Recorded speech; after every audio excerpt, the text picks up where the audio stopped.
À tous, soyez les bienvenus dans la paroisse invisible.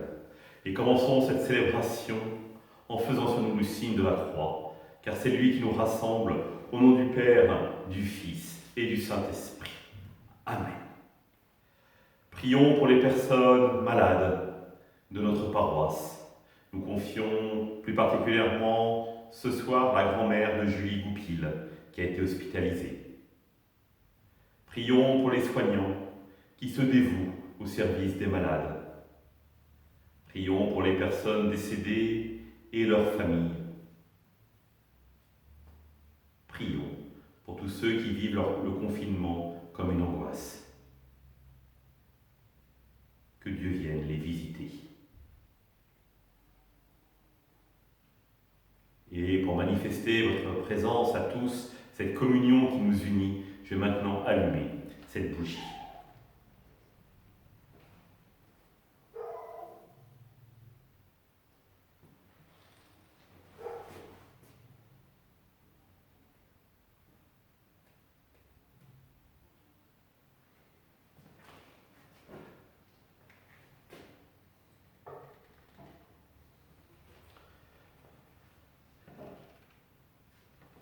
Dans l'évangile de Jean, en ce temps-là, quand Lazare fut sorti du tombeau, beaucoup de Juifs qui étaient auprès de Marie et avaient donc vu ce que Jésus avait fait, crurent en lui.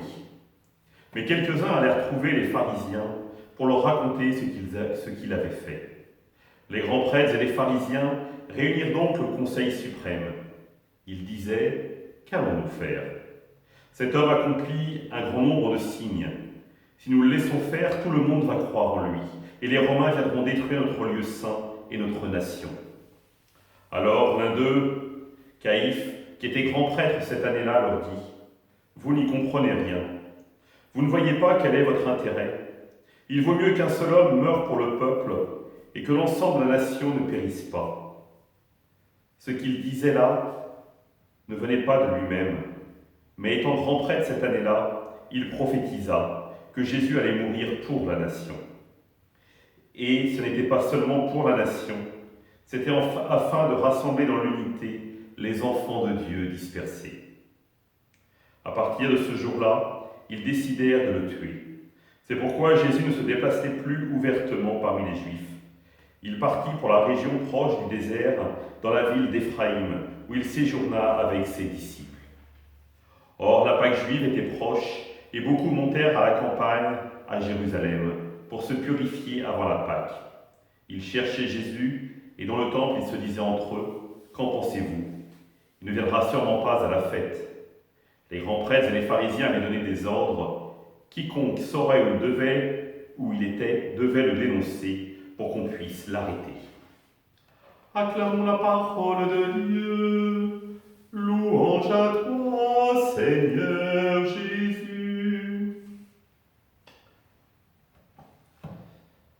La parole de Dieu nous interpelle aujourd'hui sur notre faculté à discerner.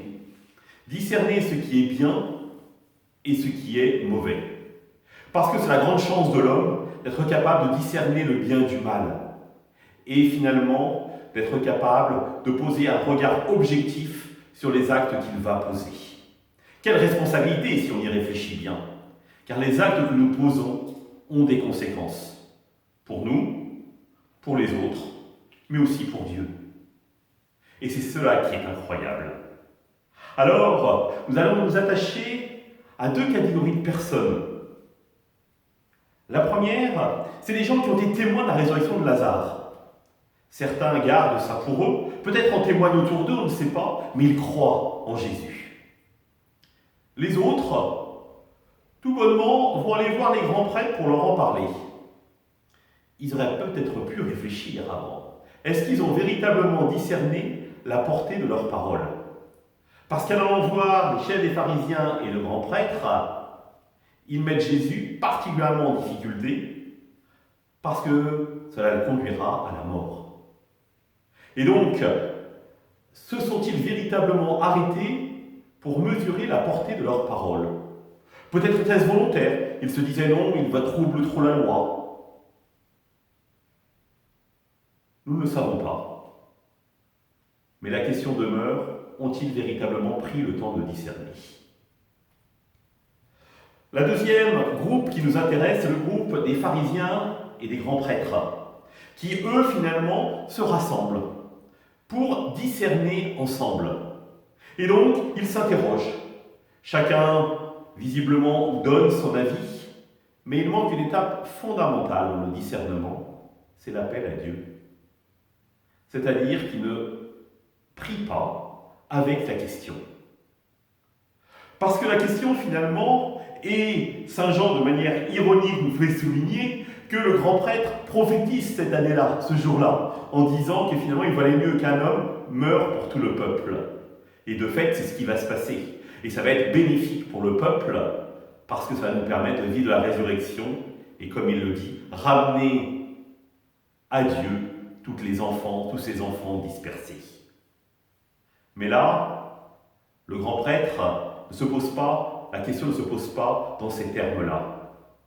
Pour lui, il voit le présent, il voit le danger, et donc c'est la peur qui va mener son discernement, et non pas la confiance, la sérénité. Deuxième erreur. Et cela, vous le savez, va avoir des conséquences tragiques, parce que ça l'amènera à la mort de Jésus. Oui, cette décision qu'ils ont prise sans la prière, sans prendre le temps de mesurer la portée finalement véritable de leurs actes, va amener la mort du Fils de Dieu. Terrible si on y réfléchit. Alors rassurez-vous, frères et sœurs, nos actes ne portent pas en général à de telles conséquences.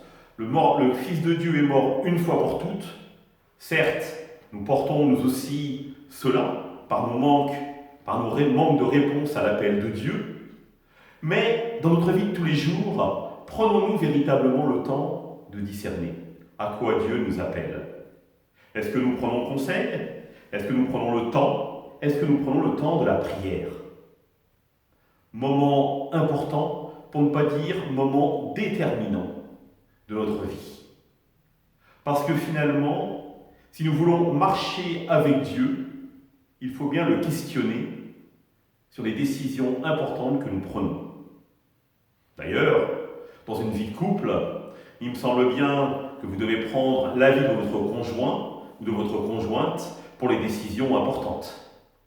Les enfants, vous allez voir vos parents quand il s'agit d'une décision importante pour leur demander conseil. Mais consulter Dieu peut être un acte aussi fondamental.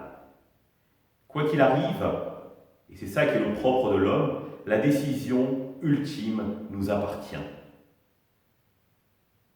Un adage français dit « L'homme propose, Dieu dispose ».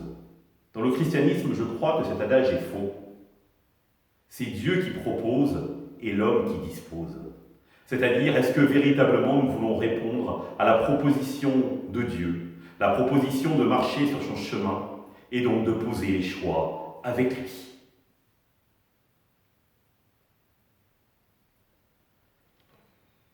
Frères et sœurs, nous allons finir en disant à notre Père pour confier véritablement toute notre communauté à Dieu. Notre Père, qui es aux cieux, que ton nom soit sanctifié, que ton règne vienne, que ta volonté soit faite sur la terre comme au ciel. Donne-nous aujourd'hui notre pain de ce jour. Pardonne-nous nos offenses, comme nous pardonnons aussi à ceux qui nous ont offensés. Et ne nous laisse pas entrer en tentation, mais délivre-nous du mal. Amen. Et que le Seigneur nous bénisse, nous accompagne notre soirée et nous garde dans la paix, au nom du Père, du Fils et du Saint-Esprit. Amen. Quelques annonces. Demain, il y aura la messe en direct donc sur la chaîne YouTube de la paroisse à 10h45, ainsi que la messe du dimanche de Pâques qui sera célébrée sur la chaîne YouTube à 10h45 en direct. En revanche, pour les jours saints, jeudi saint, vendredi saint, chemin de croix et célébration de la Passion et la veillée pascale, nous avons fait le choix en équipe d'animation paroissiale de proposer vivre les célébrations avec le diocèse. Et donc nous allons mettre sur le site de la paroisse, ainsi que sur le groupe WhatsApp, le lien qui vous permettra de participer à ces célébrations. Deuxième petite annonce, nous allons changer de cacahuète, parce que nous arrivons dimanche. Donc, vous allez recevoir votre nouvelle cacahuète. N'hésitez pas à l'appeler pour savoir comment elle s'appelle et prier pour elle. Enfin, Julie, j'en parlais au début de la célébration, nous a demandé de prier pour sa grand-mère. Nous allons mettre le lien sur le groupe WhatsApp et sur le site du nom de sa grand-mère, car elle vient d'être hospitalisée aujourd'hui. Je vous souhaite une bonne soirée à tous. À demain!